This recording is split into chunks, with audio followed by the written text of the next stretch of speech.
Welcome in the first lecture of the Python programming.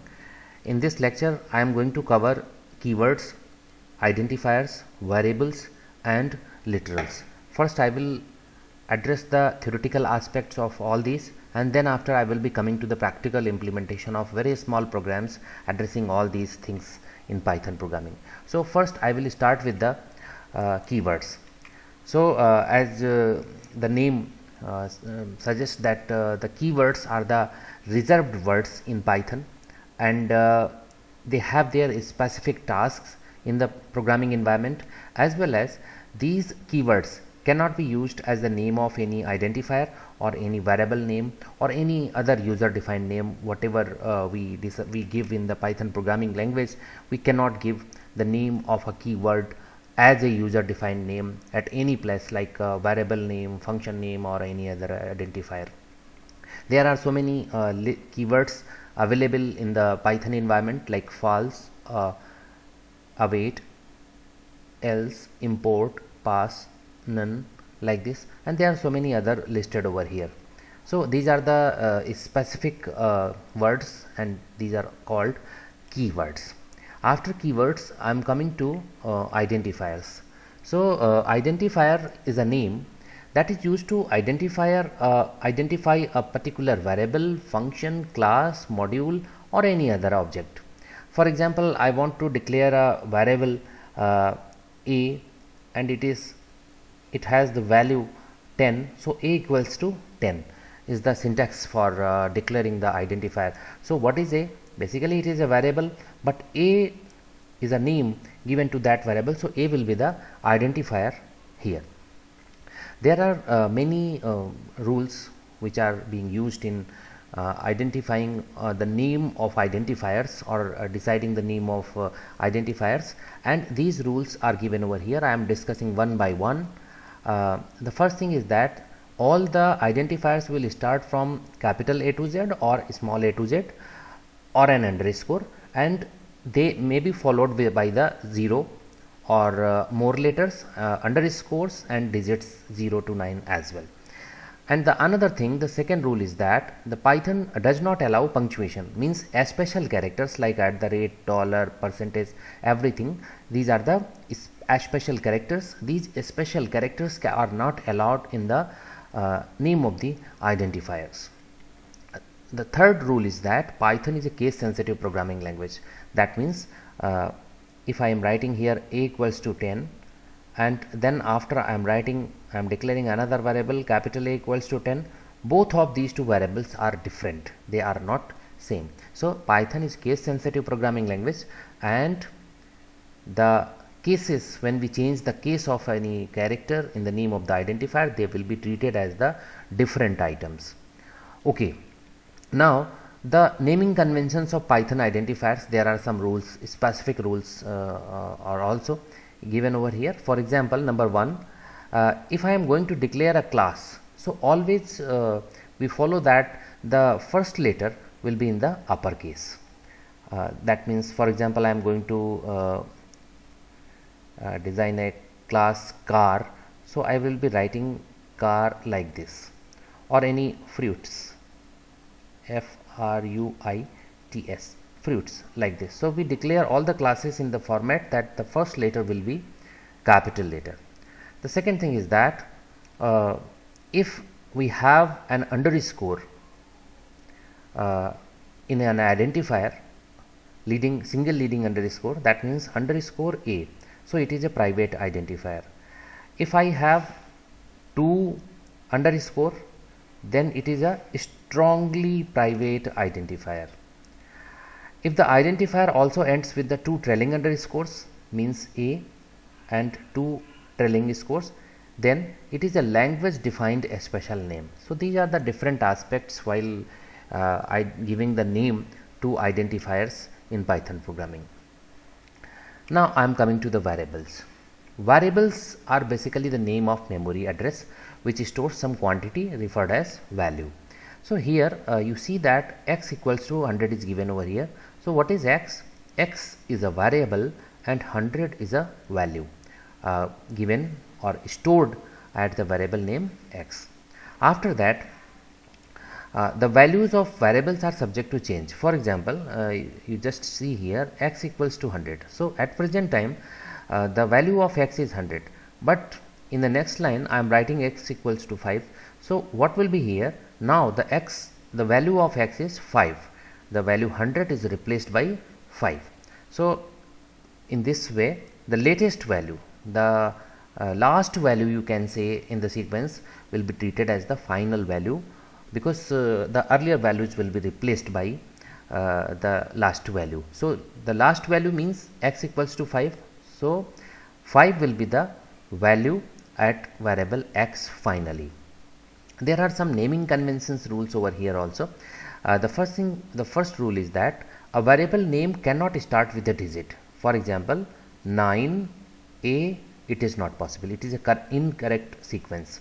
And for example 8 b c, like this, d, like this, these are the incorrect variable declarations.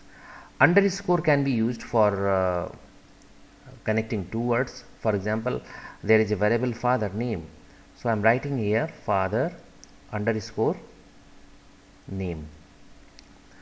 The third is it is already discussed that reserved words means keywords cannot be used as the variables. So this is all about the variables. Now I am coming to literals.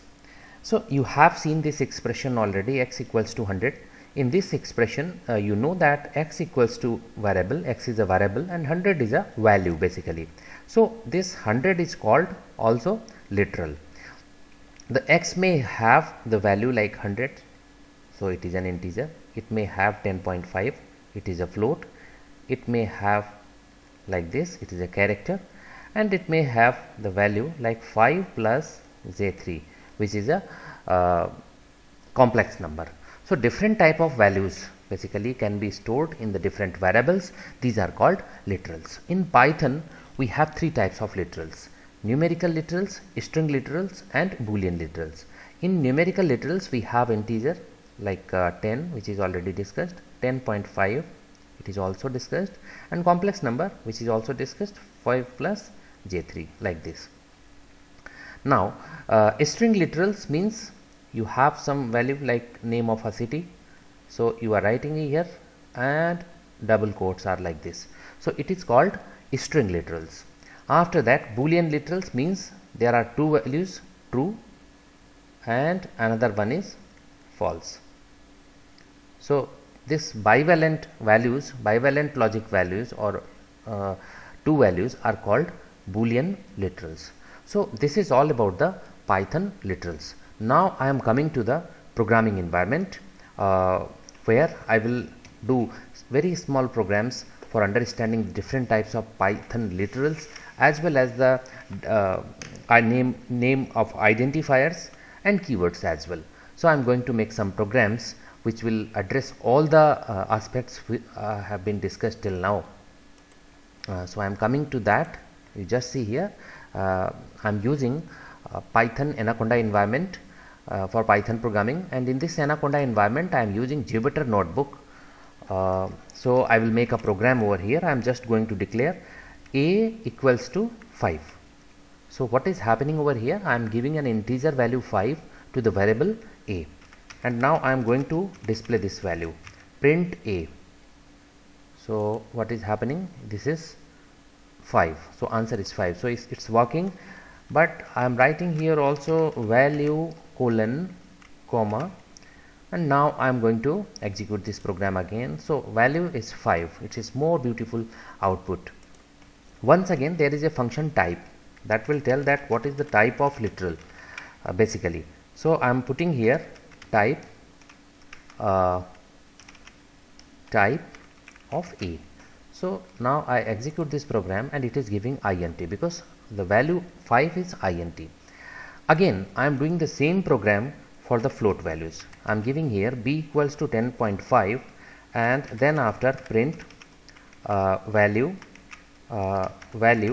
colon comma b, then after print type a, print, because I want to display the type of literal also. So I will put here type B. I execute this program and you will see that it is 10.5 and float number, so it is working well. Now I am coming to the Boolean literals. So for example, I am putting here one value like my desire equals to true, and print my desire. So you see here that it is working and it is giving true. So you may write here false also, false, and you check it, it is giving false. So the Boolean literals are also working. Okay, now I am coming to the complex number. So I am just putting here C equals to 10 plus 3j like this, and I am putting here print C. You just execute this program, you are getting here 10 plus 3j. Now I will display here the type of the data item, that is type C, and you see here that after execution it is giving the complex number. Now I am coming to the string data type or string literal. So I will put here I will just declare a variable s equals to, I will put here in double quotes Lucknow, and then after print s, and after that I will also display here the type of this literal, that is print type, and it is s. Now I execute this program. So see what is happening, Lucknow str. Okay, it's working. Now I will show you one very important thing about the Python strings, that I am executing this program again. I am replacing this double quote with the single quote, and see that what is going to happen. I am executing this program, it's again working. That means single quote and double quotes can be alternatively be used in Python string declaration. You can use triple quotes also. I am putting here triple quotes, just putting here the value, and then after I will display all these two values. Print s, I will just copy it from here and just make it paste here. Then I executed this program and you see that it is working. So this is the way by which you can make very small programs about integer, float, Boolean values, and complex numbers, as well as the strings, and strings with the double quote, single quote, and triple quote. Now I will present two programs, and these are really very important program and a very beautiful feature of this Python programming language, which is not available in other programming languages, that how can we assign a single value to multiple variables at one time and one single line, and how can we assign different values to different variables at the same time in one line. I am going to do that. So just see here, a comma b comma c equals to 10 comma 20 comma 30, and then after I will put here the different values, print a, print b, print c. So you just I am going to execute this program, and you see here that the different values of ABC are displayed over here. They are 10, 20, 30 in sequence. A has 10, B has 20, and C has 30 value. So this program shows that how can we assign multiple values to multiple variable at the same time in one line. After that I am going to execute this program for single value to different variables. A equals to B equals to C equals to 10, and then after I am going to display all the different values, A, B, C. Now I am going to execute this program. You see here that all the values of A, B, C are 10. So what is happening in this program? This program says that you can assign a single value 10 to all the different variables, and you can do accordingly. So this is the way, this is the most important and very beautiful feature of the Python programming, and I think it is not available in other programming languages. So in today's lecture I have discussed what are the keywords. They are the reserved words. What are the identifiers? They are the names of memory locations or different variables, name of different variables, functions, classes, etc. And variables are the specified locations, name of the specified locations where you can store the values. And literals are the different values. They may be integer, float, character, string, boolean values, or complex number, or such type of data values it may have, which is called literals. So I have used Python programming environment Jupyter Notebook, which is available in the Anaconda platform, for doing all these programs, and the different practical implementations are implemented over here. So this is all about in the today's lecture. In the next lecture I am going to cover the Python operators with some theoretical aspects, as well as I will go for the practical implementation using Jupyter Notebook. Thank you very much for being with us.